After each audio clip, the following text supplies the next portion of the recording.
After the 41-10 shellacking that the West Virginia Mountaineers received at the hands of the Kansas Jayhawks, have I now changed my prediction on West Virginia's final record for 2025?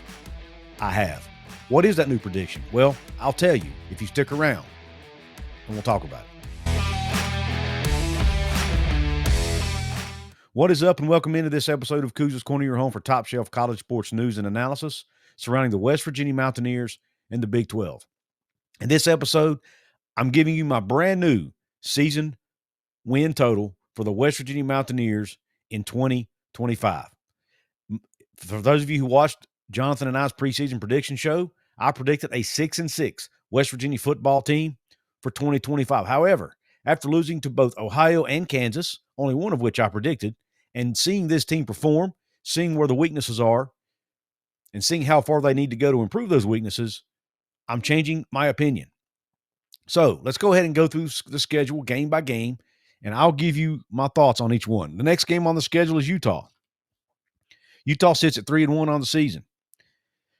They have defeated UCLA, Cal Poly, and Wyoming. They recently they're coming off a 34-10 loss at home against Texas Tech. A game that was 13-10 at one point in the third quarter before Texas Tech blew it open with backup quarterback Will Hammond. Utah's strength of the team is their defense. And we all know West Virginia struggling on the offensive side of the ball. I do not think this is a good matchup for the Mountaineers. For that reason, and reasons I'll get into in a later show with a Utah fan, I don't see this as a win for West Virginia. I'll save my actual score prediction for the Golden Blue Breakdown show later this week. So that would bring the Mountaineers to 2-3 on the season, right? Next, then they have to turn around on a short week, travel to Provo, Utah to face the BYU Cougars on a Friday night, a team who right now sits at 3-0, has only allowed one touchdown in 3 games. They're only giving up 3.48 yards per play, which leads the nation. They have defeated Portland State, Stanford, and ECU. 2 of those games were complete blowouts, and they currently sit as a 6.5-point favorite in a road game against Colorado this weekend. They're one of the top teams in the country in defense, yards per play, third down defense, all of it. They're one of the top teams in the country. I just do not see West Virginia being able to move the ball. With as bad as this offense has been struggling and as good as BYU's defense is, the fact it's on the road, I don't see West Virginia winning this football game. That brings them to 2-4 on the year, right? Then they have to travel to UCF, to Orlando to face the Knights, who also have a new coach and also have a largely new roster. They're sitting at 3-0 with a 17-10 win over Jacksonville State, a blowout win over North Carolina A&T, and a blowout win over UNC, who's also breaking in a new roster and is really struggling right now. But they're also playing really good on defense. They're only giving up 3.91 yards per play on the defensive side of the ball, and that's tied for 11th in the country. For reference, West Virginia's defense giving up 4.65 yards per play. So now, that being said, UCF has not really played anybody as of yet, other than UNC. Now, the performance against UNC was somewhat impressive, but again, UNC may be worse than West Virginia. So I would say that's a win for West Virginia. However, after we've seen what they do on the road, can they get their road woes fixed? Can they play on the road? They've put up a total of 20 points in 2 road games. Their offense just on the road is struggling. So right now, I'm going to put this as a question mark. We'll come back to it.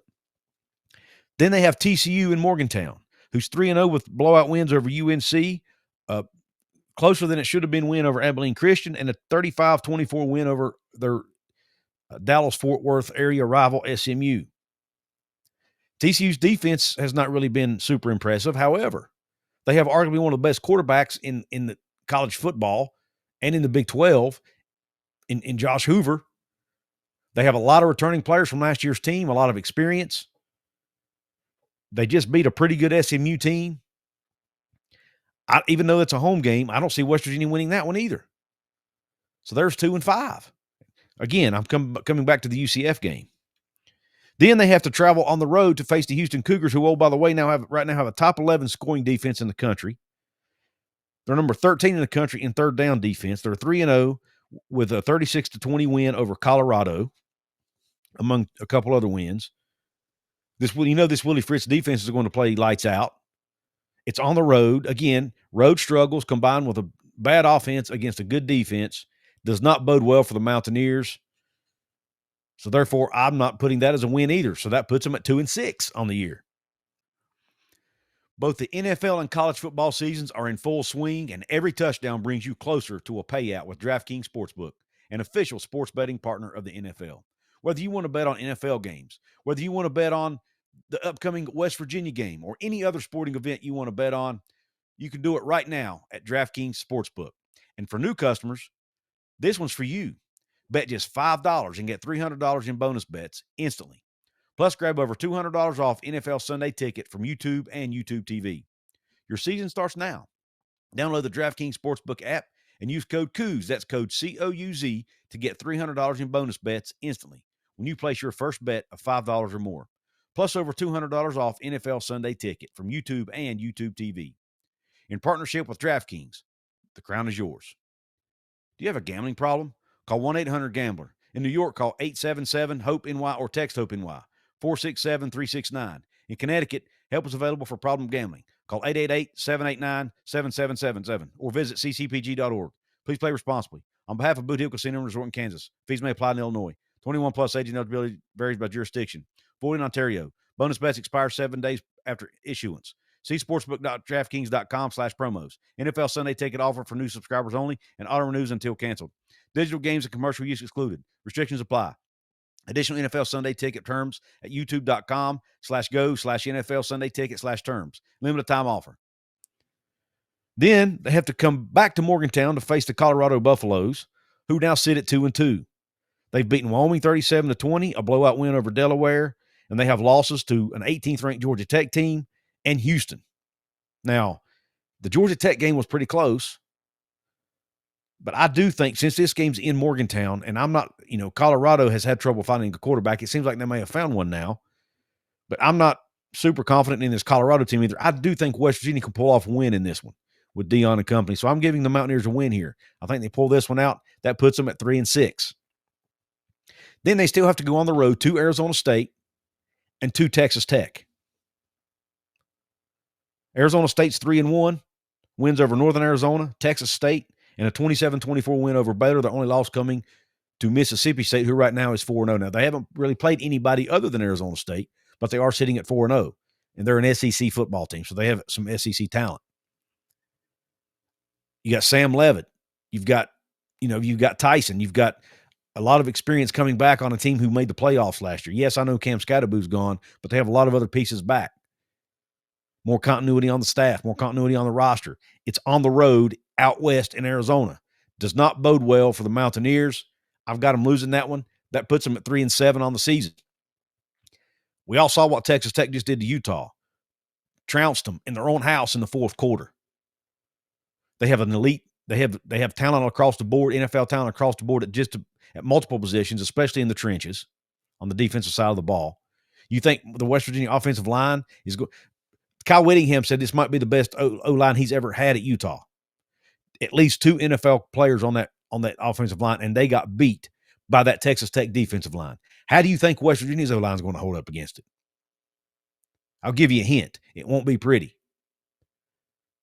West Virginia is not winning that football game unless we see massive, massive improvements between now and then. Now, I know it's the last game of the season, and it's in Morgantown at home against the Red Raiders. But how does West Virginia pull off a W there? I don't see it. That puts them at what?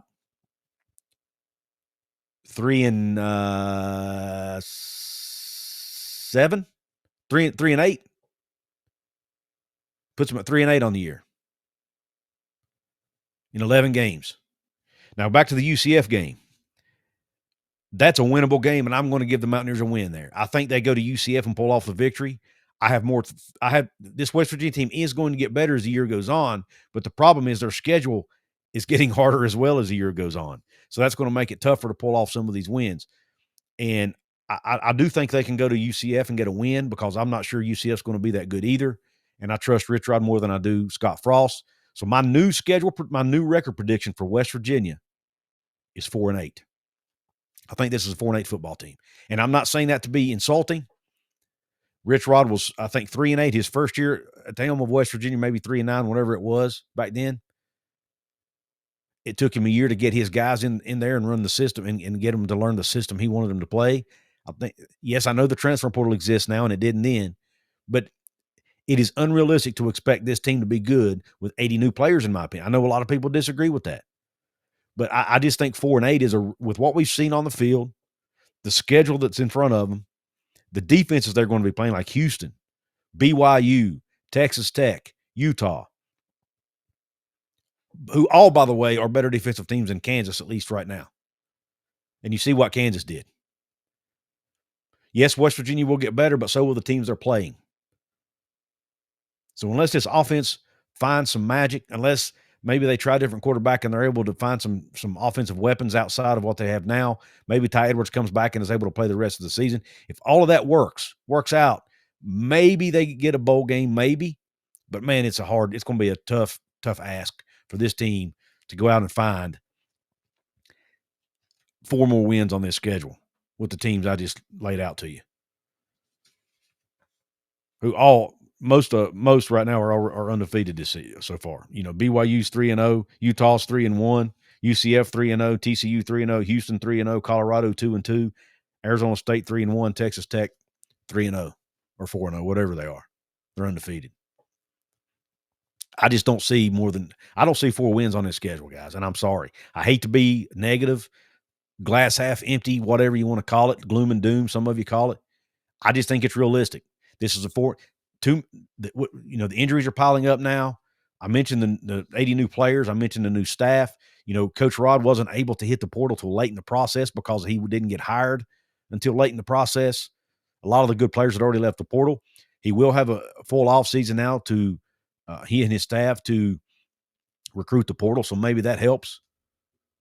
Hopefully they can keep a lot of the guys that are here now in, like Rodney Gallagher, Cam Vaughn, Scotty Fox, Nick Cray and Landon Livingston up front. Some of these younger players, maybe they can keep them in the fold and then go out and build around those guys in the portal, which should help out the out years, the future years. But right now, with the challenges they're facing, the injuries, the schedule, everything adding up, I think it's a 4-8 football team. And I think we ought to be expecting something like that this year. Doesn't mean I love my team any less. Doesn't mean I'm going to stop cheering for my team. And it doesn't mean I won't get mad when they play bad because I'm a fan. But the objective analysis that I'm trying to give you here is that West Virginia is going to end up, at best, on paper, in my opinion, a 4-8 football team. I think that's the new ceiling. So let me know what you think in the comments. Do you agree with me? Do you disagree with me? I want to hear your thoughts. Also, please be sure to hit the thumbs up button on this video. Please be sure to hype this video. There's a hype. If you're watching on your mobile device, there's a hype button between the download button and the thanks button. If you hit that, it really helps my content, gets it pumped into the algorithm more, gets it out to more people. Shows YouTube you like it. You can become a paid VIP member like the folks scrolling along the bottom of the screen below, like Cheers Beers Mountaineers, like James Green, or Daryl Fletcher, or Morris Davis, or H. Bar Farkle. You want to join that club? Hit the join button below. If you don't see a join button on your device, go to my channel homepage. You'll see it right beside my profile photo. You'll get random shout-outs. You'll get higher priority in chats during live streams. And if you're a club level 499 member, you will get early access to some content as well. I really appreciate you tuning in to this episode. Please be sure to share it out with your family and friends who like West Virginia Mountaineer sports. Hope the rest of your day is top shelf. God bless you, and Q Country Roads.